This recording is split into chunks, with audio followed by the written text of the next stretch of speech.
Olá, começa agora mais um Entrevistas DPE. Eu sou o Thiago Cortes e nesse episódio do Entrevistas DPE exploramos um tema essencial para o futuro das novas gerações, a educação financeira. Recebemos Marcelene Rosa Mendes, a assessora de desenvolvimento do cooperativismo do Sicredi, para falar sobre o programa Jornada da Educação Financeira nas Escolas, uma parceria inovadora entre o Sicredi e a Prefeitura de Boa Vista. Seja muito bem-vinda, Marcelene. Obrigada, Thiago. É sempre uma satisfação estar com vocês. Então, começa explicando pra gente como que surgiu essa ideia de parceria entre o Sicredi e a Prefeitura. Na verdade, Thiago, quando a gente iniciou aqui em Roraima, a gente começou a fazer um trabalho de educação financeira nas escolas das redes municipais. E aí a gente trabalhava palestras de educação financeira, porque nós temos uma parceria com Maurício de Souza, no qual a gente leva o tema da palestra para os alunos e o gibi. Por exemplo, o gibi número 1, ele ensina de onde vem o dinheiro, e aí a criança recebe o gibi de onde vem o dinheiro. O 2 fala sobre orçamento familiar. A gente vai lá, leva a palestra sobre orçamento familiar, e depois a criança recebe o gibi e consegue interagir com a família, e isso já tinha um vínculo com o município. Depois a gente começou a falar sobre educação financeira para os colaboradores do município. Reunião pedagógica, a gente levava temas de educação financeira, reorganização financeira, equilíbrio financeiro para professores, gestores, e a gente começou a fazer esse trabalho de educação financeira com o município.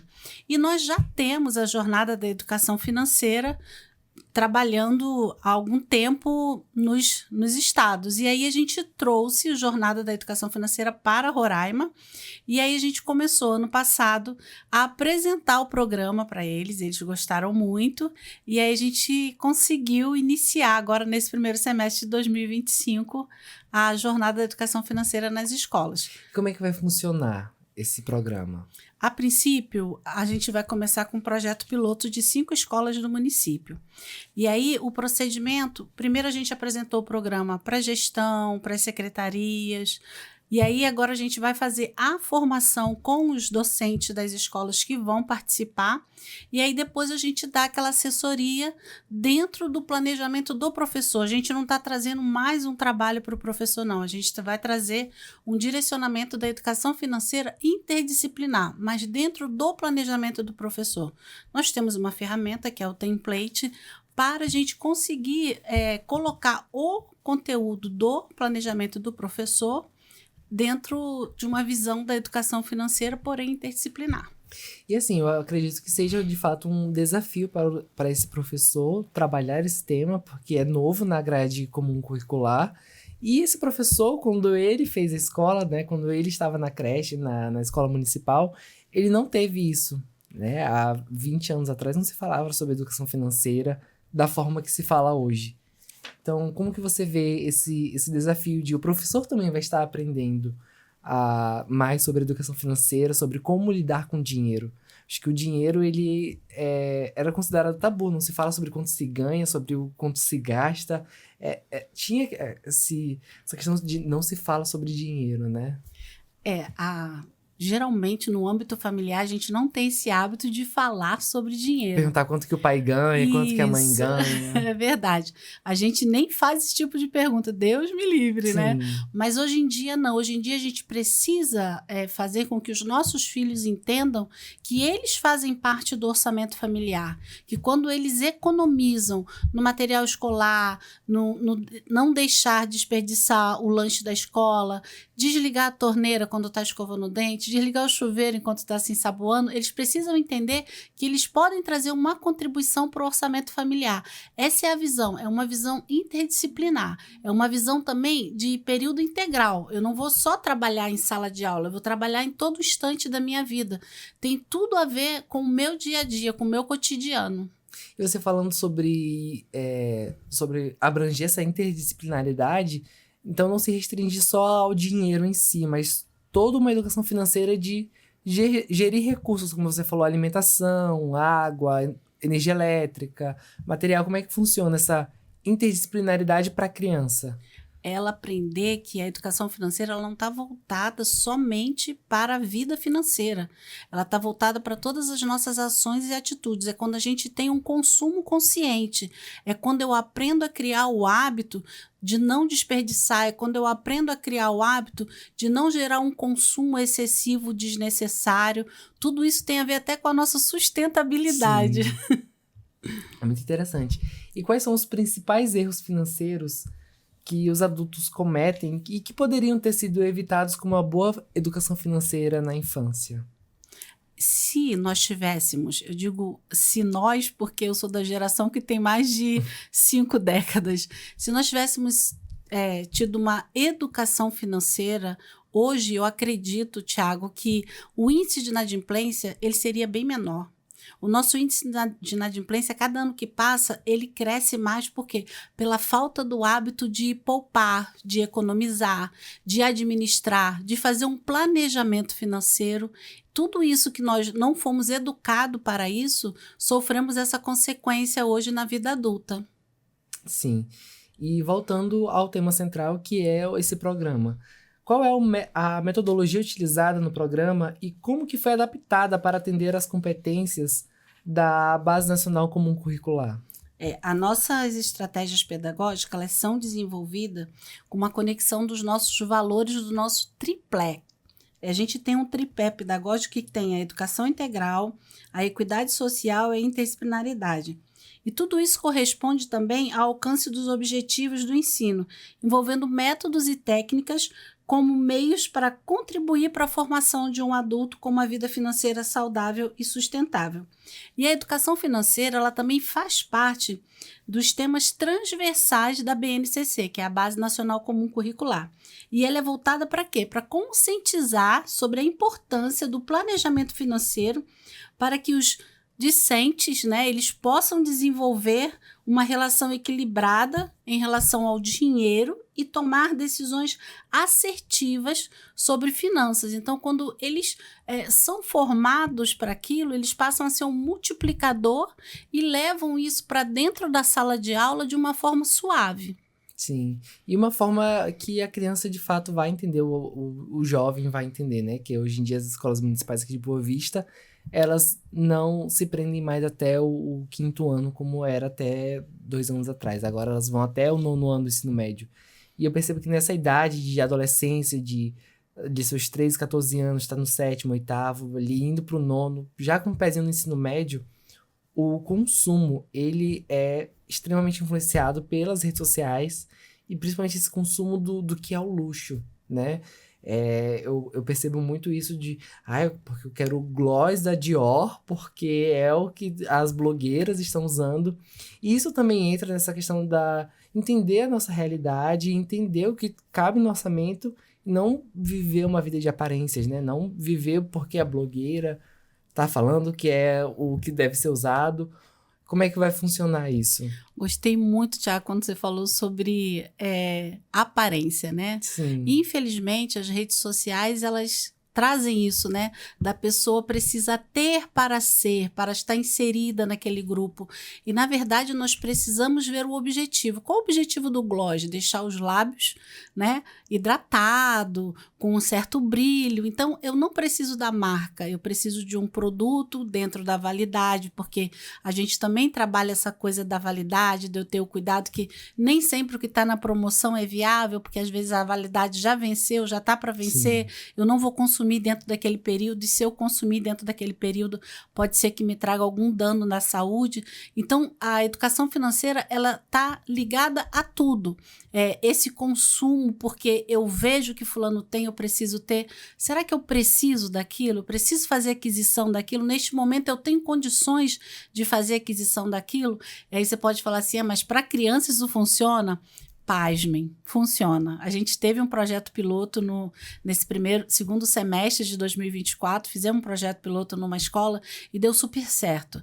A mãe dele foi até na escola, a professora relatou em um dos nossos encontros de assessoria, e aí ela relatou assim, meu filho tá chato, porque ele quer fazer a pesquisa primeiro no celular antes de ir para o mercado comigo. E foi um projeto que ele aprendeu na escola, aprendendo a ver além do que os olhos podem ver. E aí ele começou a levar isso para casa, para a vida. E a mãe dele falou que não estava aguentando mais, que às vezes ela queria comprar um produto longe e ele falava assim, não, mãe, a senhora não vai lá, porque a senhora vai gastar de gasolina, é melhor a senhora comprar aqui, porque fica praticamente o mesmo valor. Então, assim, há um diferencial para uma vida adulta daquela criança que começa a criar hábitos saudáveis financeiros. E a criança também, ela acaba ensinando os pais algumas estratégias, né? Como é que funciona isso? É verdade. A gente teve vários relatos de alunos, porque a gente vai trabalhando com os professores, eles acabam trabalhando isso em sala de aula, e aí depois, quando a gente tem o próximo encontro, eles trazem os relatos. E a gente teve um momento desse bate-papo, e eles falaram que houve várias mudanças na sala de aula. Eles passaram a olhar, eu quero comer um biscoito, mas eu não preciso comer dessa marca, porque essa marca é muito cara, e eu posso comprar da outra marca, porque é mais acessível o valor, e com isso eu vou economizar. E aí a gente tem um tema, a recompensa de quem economiza. E aí foi bem legal isso, porque as crianças conseguiram perceber o seguinte, quando eu economizo, de repente eu posso guardar para uma outra coisa, quando eu achar necessário utilizar aquele dinheiro. Foi muito legal esse projeto.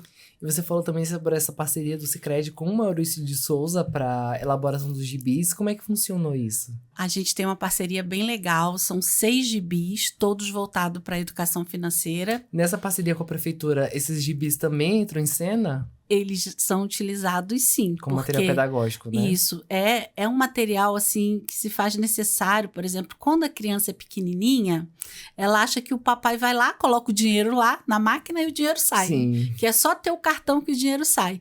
E na palestra número 1, que a criança leva o gibi para casa, de onde vem o dinheiro, ele consegue entender por meio lúdico, que é com o desenho da Turma da Mônica, que o pai precisa trabalhar para o dinheiro estar depositado na conta dele, para ele ter o cartão e sacar o dinheiro. E que se ele usar esse dinheiro todo e não souber administrar, não vai conseguir ter dinheiro até o final daqueles 30 dias para manter a família alimentada. Então, assim, são materiais com ludicidade e bem importante para o dia a dia da criança. Da criança, né? E voltando um pouquinho mais centrado mesmo ao projeto em si. Quais são as expectativas em relação aos resultados nas 5 escolas que participaram do projeto piloto? Como é que foi feita a escolha primeiro dessas escolas? Quando nós sentamos com o setor lá da SMEC, eles selecionaram uma de cada macro, né? Lá tem 5 macro, e aí eles selecionaram uma de cada macro para que fosse o piloto. São 5 escolas, uma de cada macro. E aí foi selecionada, nós tivemos uma reunião já este ano com toda a equipe gestora, com as pessoas que são responsáveis, os gerentes educacionais, técnicos, todo mundo participou de uma reunião lá no Sicredi, no auditório. E aí eles puderam conhecer todo o programa, com todos os detalhes, e o nosso objetivo ficou a gente ter uma evolução constante, a mudança de hábito, contribuir para o orçamento familiar, diminuindo os desperdícios do dia a dia, com visão também na sustentabilidade do ambiente. Vai ser um trabalho, assim, bem legal. E bem completo que eu vejo, né? Como é que vocês foram colocando tudo que precisa ser abordado dentro da educação financeira? Porque é um tema muito amplo, não é só você saber gastar o seu dinheiro. É toda uma gestão de recursos, e recursos não se limita a dinheiro, né? Como é que vocês foram vendo tudo que é importante ensinar para a criança dentro, claro, da idade e da capacidade também intelectual da criança, né? Que tem que trabalhar de uma forma lúdica o dinheiro, os recursos, de toda essa forma. Como é que foi feito essa Nós escolha? vamos ter uma metodologia bem diversificada, a gente vai trabalhar com perguntas mobilizadoras, com uma problematização partindo também da curiosidade do aluno, né? Que isso é capaz de fazer com que a criança tenha mais interesse em conhecer. E a educação financeira são atitudes conscientes em relação ao dinheiro para você poder fazer as suas escolhas. Quando você tem uma noção do quanto aquilo vale em termos financeiros, você vai pensar, poxa, mas eu preciso de tudo isso para obter isso? Então, a gente tem nosso objetivo é que eles possam ter esse tipo de consciência, que às vezes eu consigo o que eu quero para o objetivo que eu pretendo, sem ter que usar tanto dinheiro para alcançar, porque às vezes a gente tá só pagando pela marca, né, Thiago? Às vezes o produto é bom, mas por conta da marca eu quero aquele... Agrega valor. Isso, então a gente trabalha dessa forma. E a gente quer o quê? Que seja uma educação financeira sustentável, que tenha um potencial de aumentar o consumo consciente por meio do quê? Do orçamento, do planejamento, vendo preço, prazo, vida útil daquele produto, porque às vezes eu pago muito caro, mas se eu não usar naquele período, depois eu não tenho mais como usar, então a vida útil dele é curta e o meu dinheiro vai embora muito rápido. E quando eu consigo ter um consumo consciente, eu consigo ter uma consciência de que o que sobrou eu vou guardar na minha reserva emergencial. Isso também entra a questão do ensinar a fazer investimentos? Ah, com certeza, né? Se eu tenho um dinheiro sobrando, claro que eu vou querer fazer uma aplicação, vou querer fazer um investimento.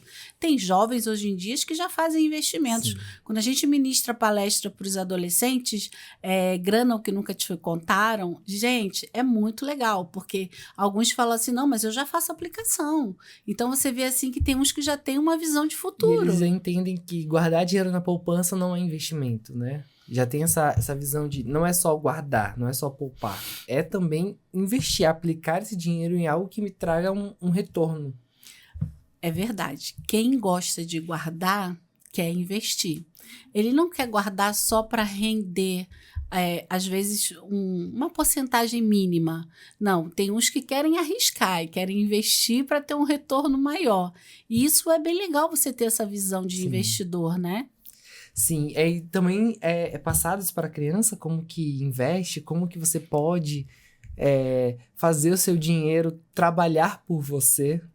A gente começa trabalhando, como eu te falei, a recompensa de quem guarda, que eles começam a trabalhar essa consciência, porque cada faixa etária tem uma visão. Então, não dá para você trabalhar a mesma metodologia em todas as faixas etárias. Cada uma tem uma visão, né?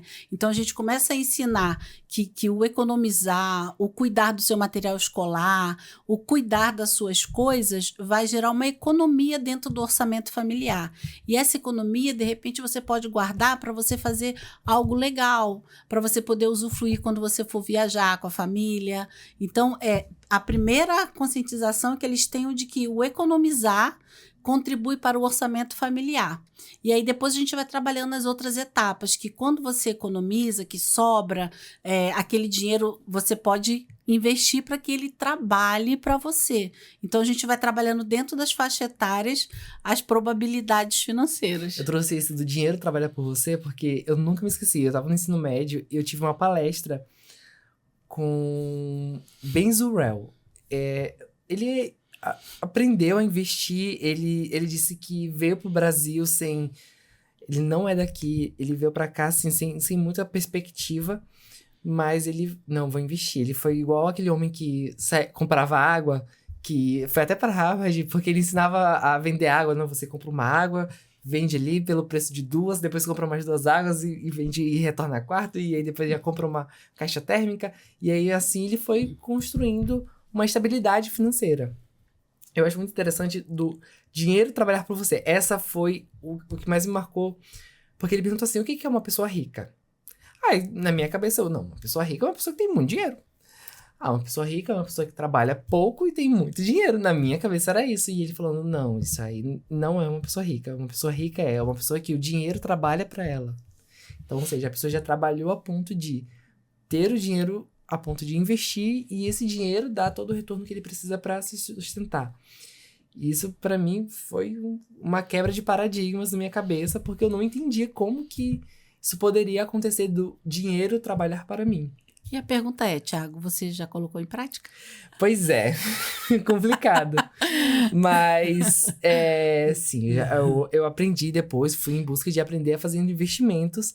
E aí eu já comecei a entender que os meus pais, eles tiveram uma educação financeira na marra. Então, assim, pelas estruturas de como sobreviver nesse mundo, nesse governo, eles tinham que dar os pulos deles e fazer acontecer, né? Pra não passar fome, não passar necessidade, não passar nenhum perrengue, assim, nenhuma situação nesse sentido.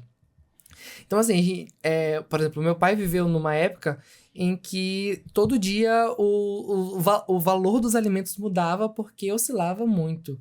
O valor do dinheiro oscilava. Então, era comum que na época receber o dinheiro faz logo o rancho. Hoje em dia, não faz o menor sentido fazer o rancho por mês, porque toda semana tem promoção no mercado.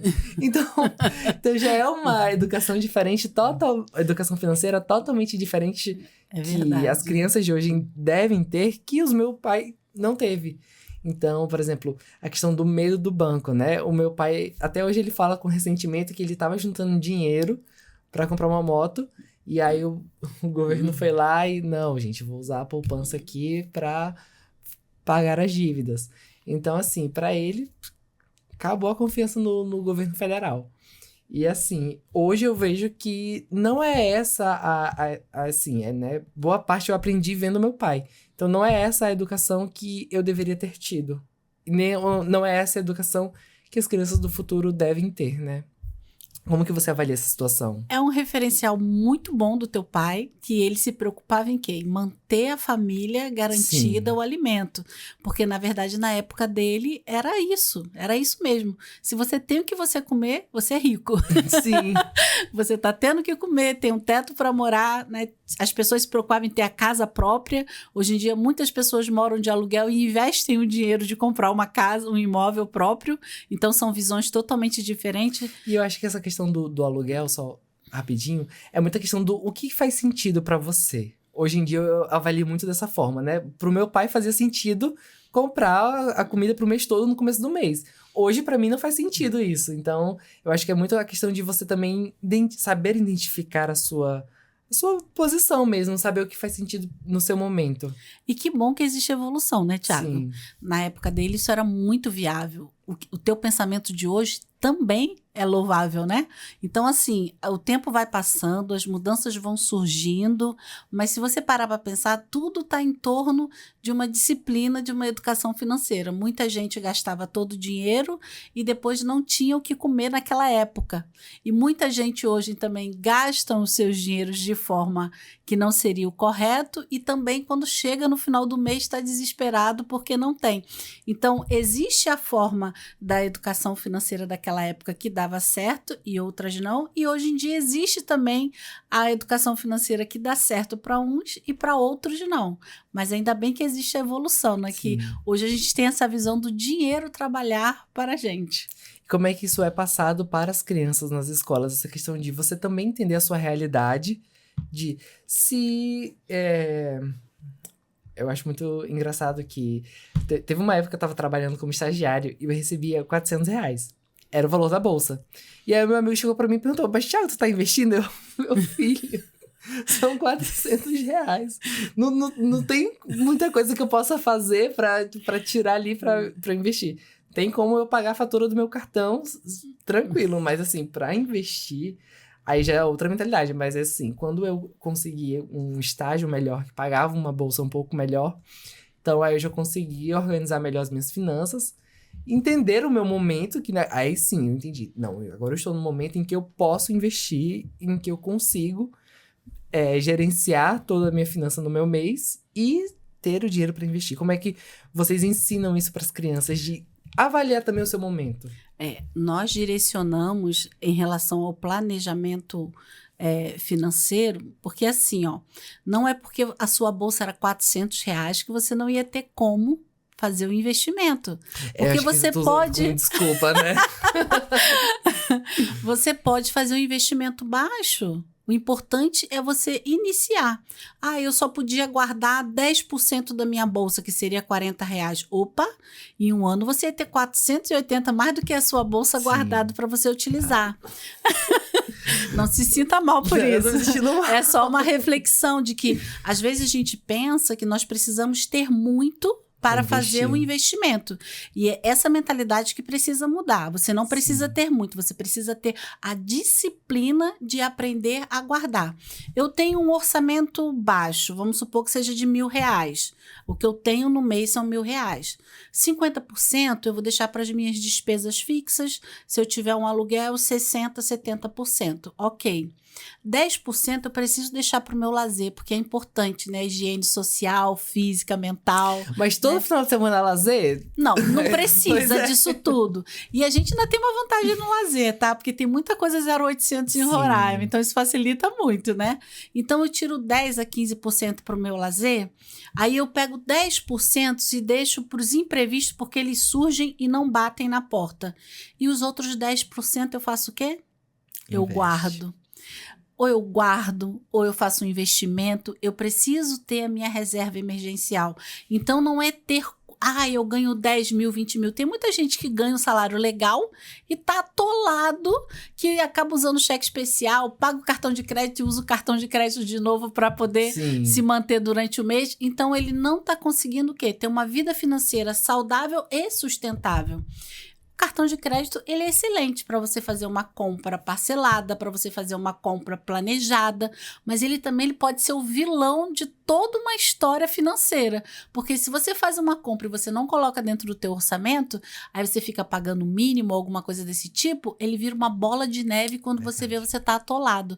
Então, assim, não é quanto eu ganho, e sim a forma que eu administro o que eu ganho, você entende? É isso que a gente tenta passar, porque o aluno, né, em si, ele ainda não tem uma vida financeira. Sim. Então, a gente começa a trabalhar isso de que, ao economizar, ele está contribuindo para o orçamento familiar. Tem uns que começam a falar, não, mas eu já tenho um cofrinho que eu guardo dinheiro. Poxa, que legal! Então, vale super a pena a gente levar essa consciência do aprender a economizar em todas as áreas.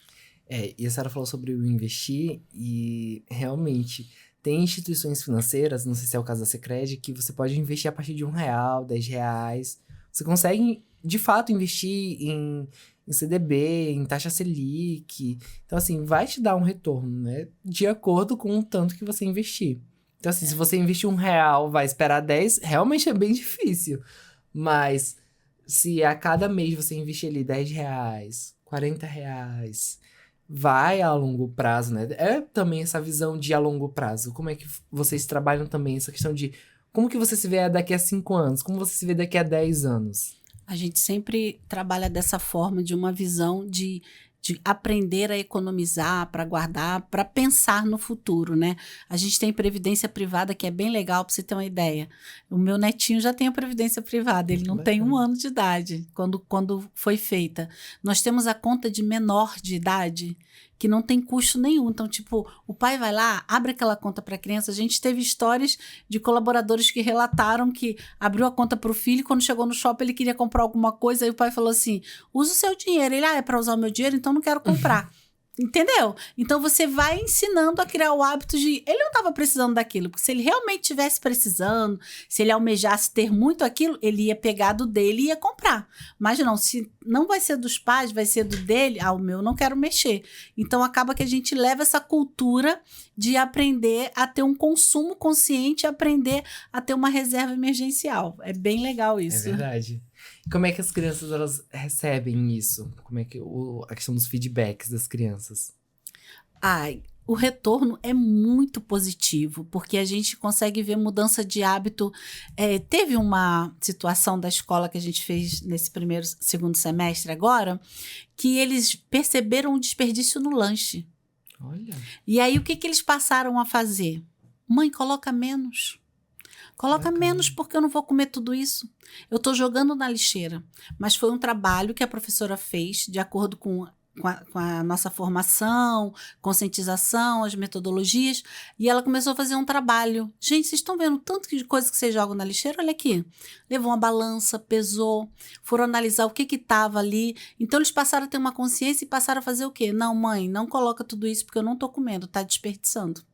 Bacana. E como é que os professores também dão esse feedback? Porque como eu falei inicialmente, os professores eles não tiveram essa educação financeira quando eles eram crianças. E hoje eles estão aprendendo também a gerir as suas finanças para também poder passar para as crianças. Quando a gente começa a formação é muito engraçado, porque eles, né, porque tem professores do gênero masculino, eles falam assim, meu Deus, eu tô precisando me reeducar. Sim. Meu Deus, eu preciso disso para minha vida. É muito engraçado, Thiago. Eu fico assim, é verdade, mas fiquem tranquilos, vocês são 1 em 1 milhão. Tipo assim, vocês não estão sozinhos. Sim. Porque, devido à criação que nós tivemos, a gente precisa recomeçar. E o recomeço é sempre muito bem-vindo, né? Que é melhor recomeçar do que continuar fazendo algo errado. Então, assim, tem relatos... se você acredita que eu fui... Porque a gente tem uma mania de falar assim, olha, todo mundo ouve a mãe falar assim, na volta eu compro. Aí a gente, quando tá fazendo formação com eles, usem isso para a vida de vocês. Ah, não, na volta eu compro. Você não vai voltar ali, você não vai comprar, você não vai consumir. E aí, quando tem o próximo encontro, elas falam, você acredita que eu fiquei na minha cabeça, na volta eu compro e eu não comprei? Eu saí tão feliz do shopping. Então, a gente acaba ajudando também os professores. Os professores, né? E as crianças, às vezes, elas levam para casa. E os pais também, eles dão algum retorno sobre como que as crianças passaram a abordar essa questão da educação financeira dentro de casa? Como eu te falei, de uma mãe que trouxe um relato, né?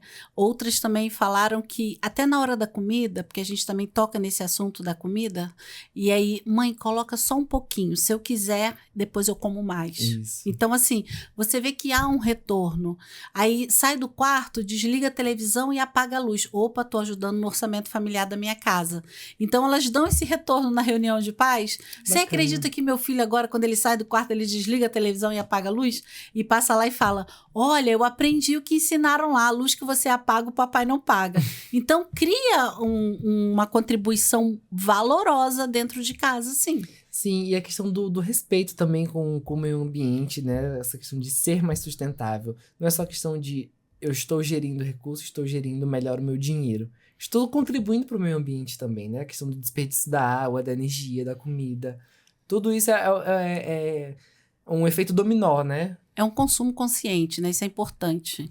Isso. E qual é a visão da instituição sobre a importância de ensinar esses conceitos desde a infância? É muito importante a gente preparar para a vida adulta, né?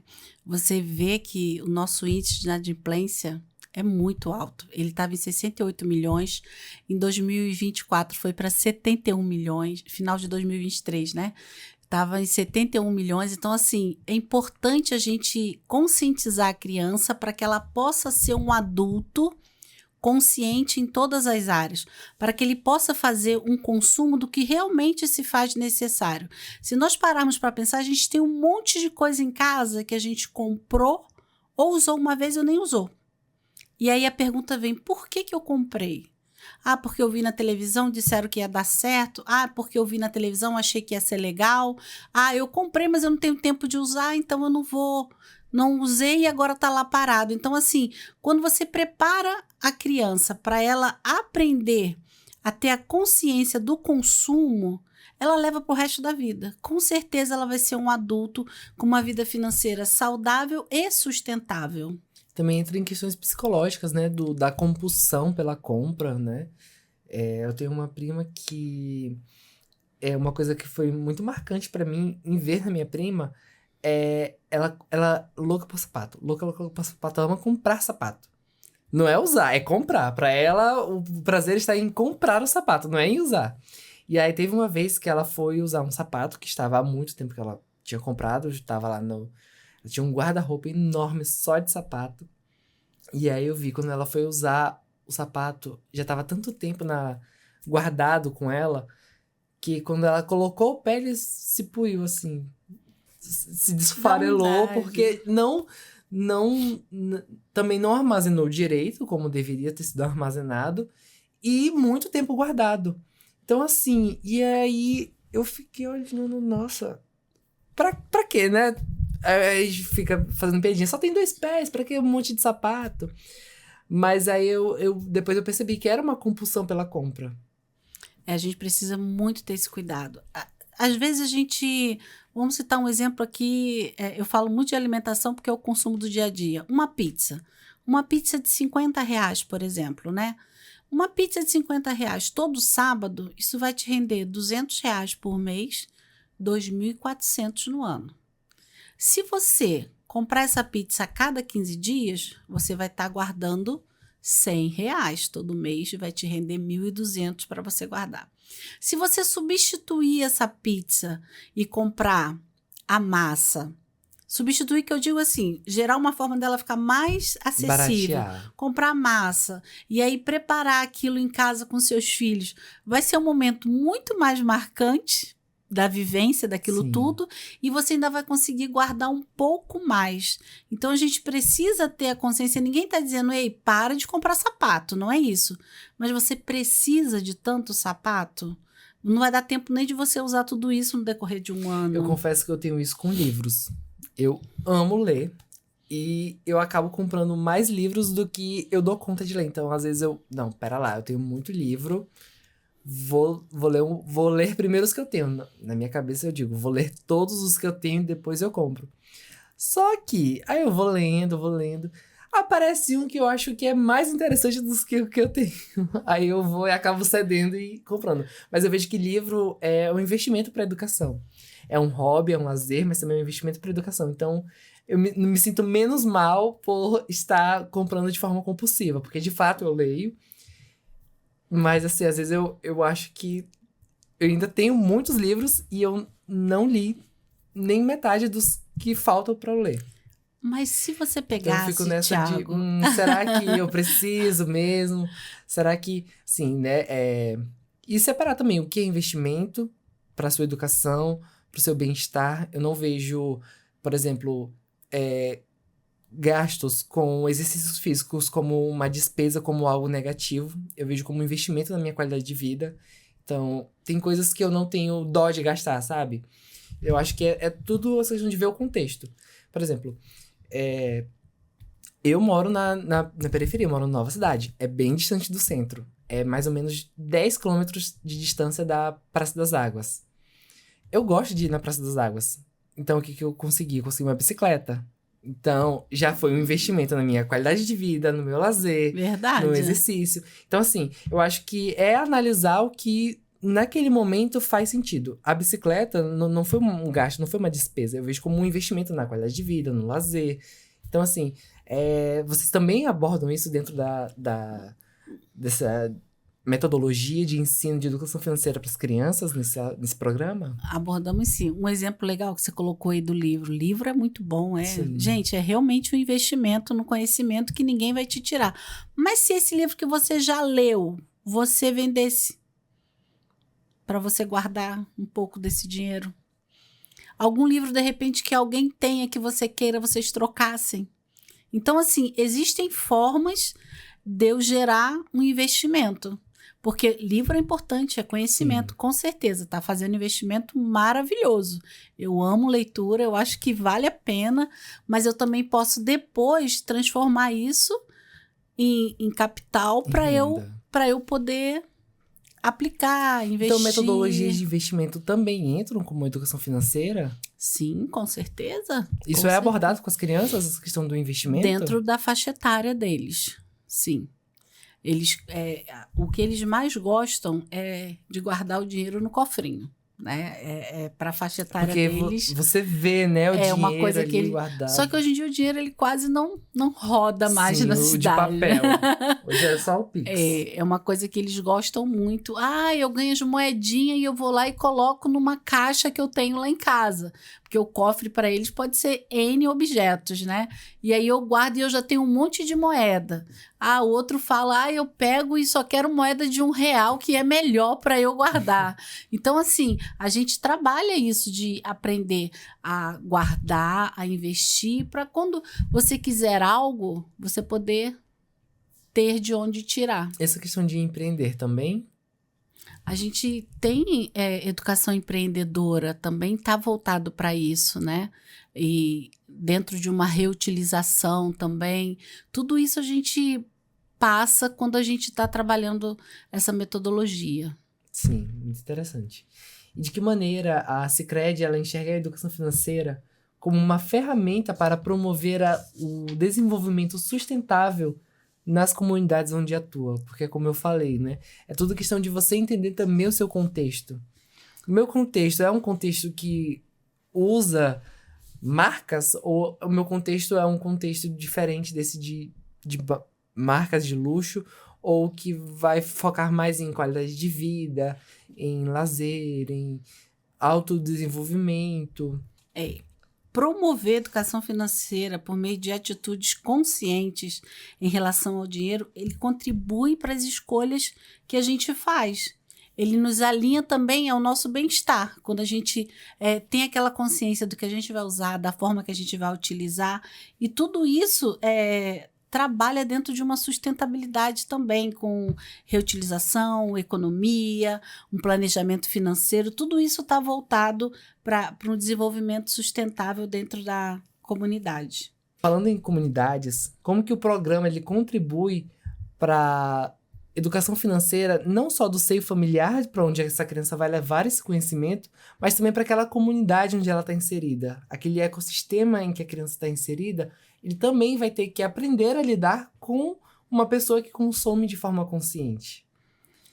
Como é que vai funcionar isso? É verdade. É porque a gente acredita assim, que a gente está plantando uma sementinha, e aí a gente está plantando essa sementinha do conhecimento, ela vai crescer e vai dar bons frutos financeiros. E com isso a gente faz o quê? A gente contribui para uma base sólida da criança, que na verdade vai ser um adulto que vai desenvolver habilidades conscientes, entendeu? Ele vai pensar, ele não vai ter aquela tomada de decisão sem pensar antes. Antes ele vai pensar, eu preciso? Se faz necessário? Então, isso nós pensamos que a gente está plantando essa semente para o futuro. A gente vai estar plantando, está regando. Para que seja a longo prazo, né? É algo que para o futuro vai ser bem melhor. O nosso objetivo é que a gente tenha uma sociedade mais próspera. Então, o que a gente quer? A gente quer que a comunidade onde o Sicredi está inserido trabalhe dessa forma, com um consumo consciente. Sim. E você falou que teve ano passado o projeto piloto, hoje está sendo em apenas 5 escolas. E qual é a perspectiva após aplicar esse programa, essa forma de ensino nessas escolas? Qual é a perspectiva do Sicredi? É porque a gente fez um projeto piloto numa escola privada, porque o Sicredi, ele quer estar com todos, ele quer estar com a privada, ele quer estar com as escolas do município. Então, a gente traz um projeto piloto para que as pessoas conheçam o programa, realmente é bom, vale a pena, e aí sim a gente vai poder implantar nas outras escolas. Sim. E aí, esse é a meta do Sicredi, ampliar para todas as escolas. O nosso objetivo é que toda a gestão, né, do município possa ver que realmente o programa é um programa bom e aí possa realmente falar, não, vamos continuar a parceria porque dá certo. A gente trabalha com essa implantação do projeto piloto, mas ele é um programa que ele está alinhado, como eu falei, né, com as competências e habilidades da BNCC, são 10, e o Sicredi está responsável por ministrar essas formações pedagógicas. A gente tem uma assessora pedagógica que ela atua também na formação, ela trabalha com os professores, as metodologias, e os professores trabalham com os alunos na sala de aula. A expectativa é que a expansão do projeto seja para as outras escolas das redes, né, para que todos possam conhecer. O nosso objetivo é que no futuro bem próximo a gente possa ver que da criança ao adolescente, ao adulto, eles estão passando a ter a consciência do consumo consciente, de não trabalharmos tanto com desperdício, com a compra impulsiva, desnecessária. É um sonho, assim, que isso realmente aconteça. Estamos fazendo a nossa parte, almejando que realmente dê certo, né? É muito bacana essa iniciativa. E o que você vê de diferencial nesse projeto? Olha, o nosso diferencial é que a gente está começando com as crianças. Porque se nós tivéssemos, na nossa fase da infância, tivéssemos trabalhado a partir da educação infantil, né, que na nossa época começava na educação infantil, nós teríamos um país bem melhor. Infelizmente, nunca é tarde para começar, mas infelizmente na nossa geração não tivemos esse direcionamento. Então, eu vejo a jornada da educação financeira como uma coisa muito importante, porque ela está começando com as crianças, que são o futuro do amanhã. Então, estamos preparando as crianças para que no futuro bem próximo eles sejam adultos conscientes. Se eu não preciso, eu não vou comprar. Se não se faz necessário, eu não vou levar. Isso é bom porque vai aprender. Você imagina, a gente tem um exemplo muito rápido aí, a época da pandemia. Quem não tinha uma reserva econômica, quem não tinha uma vida financeira, né, estabilizada ou controlada, quem não tinha um dinheiro guardado, passou um estreito, né? É uma realidade. E é o imprevisto, que você não sabe que vai acontecer, simplesmente aconteceu, e muitas empresas tiveram que fechar as portas. Por quê? Porque não tinham o hábito de guardar. E aí vendia, pagava, e aí não estava vendendo, não tinha como pagar, fechava-se as portas. Então, assim, a gente precisa... triste. A gente precisa ter essa consciência de ter uma reserva econômica. Seja para o imprevisto, seja para uma aquisição que eu estou almejando aí um tempo.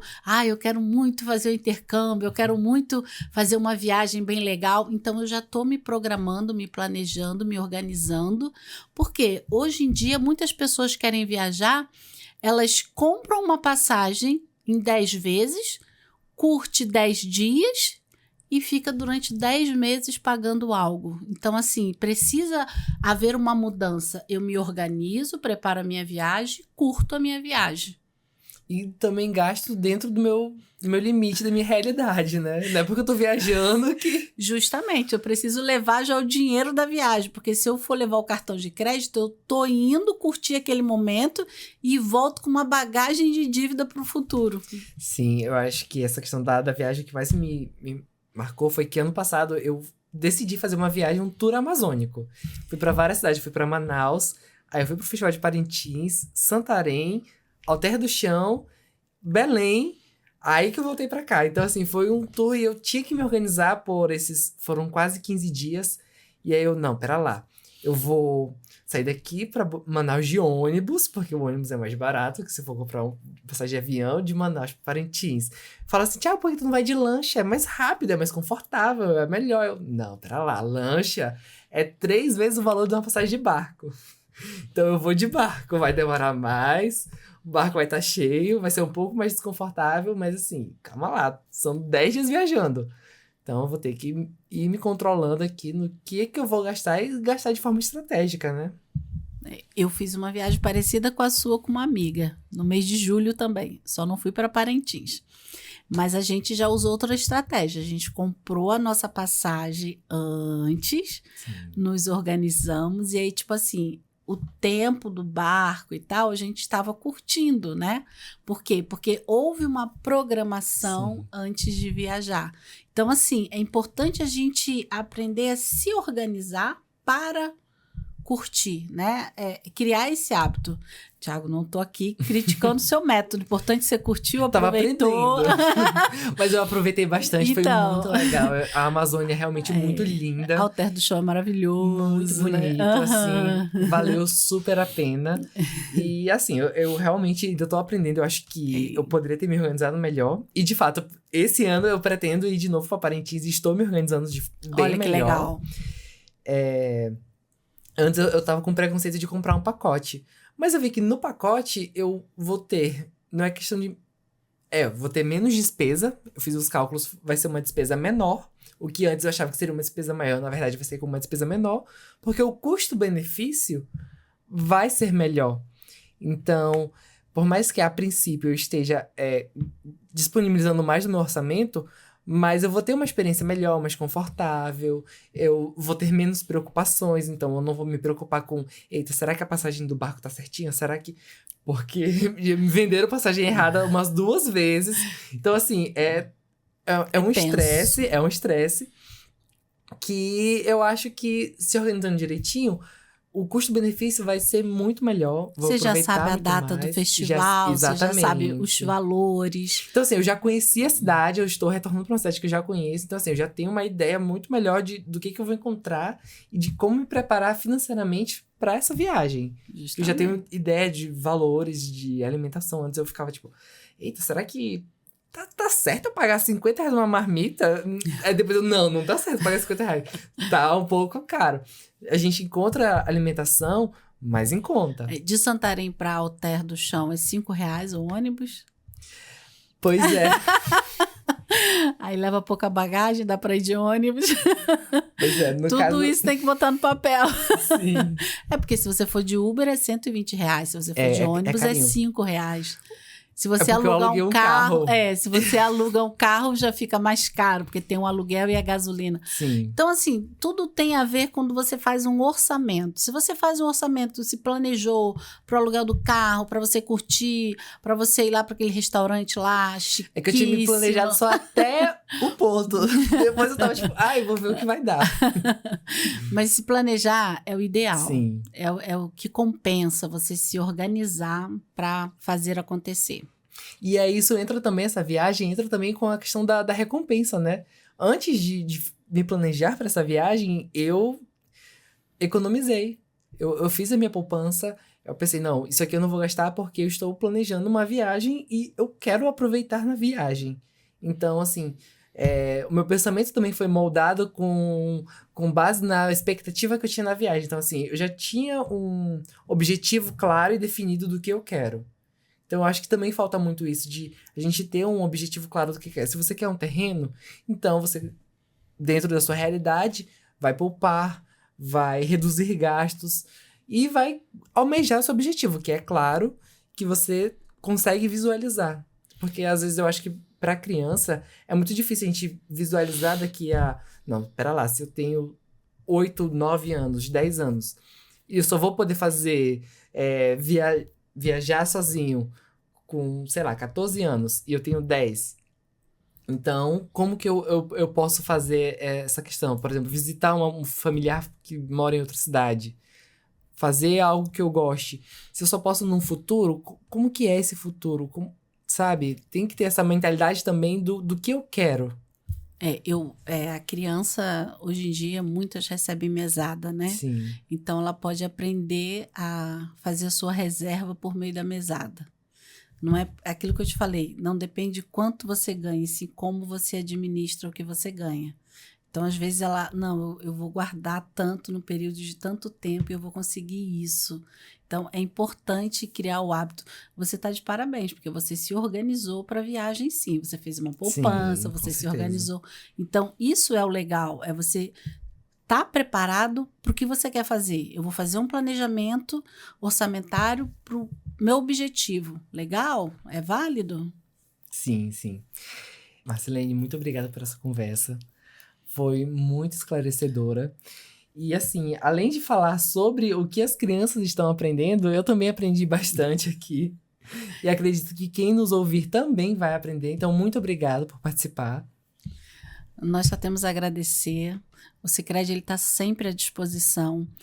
Desde quando chegamos em Roraima, sempre falamos de educação financeira. A gente sempre quis que o local em que estivéssemos pudéssemos cada dia mais fomentar a economia. A gente quer uma sociedade mais próspera, sim. A gente quer Roraima bem próspera e a gente tem trabalhado para isso desde quando chegamos. É isso, muito obrigado. E esse foi mais um Entrevistas DPE. Eu sou o Thiago Cortes. E se você quer acompanhar assuntos de relevância pública, basta acessar os canais da Defensoria no Deezer, Spotify e YouTube. Até a próxima. Tchau, tchau.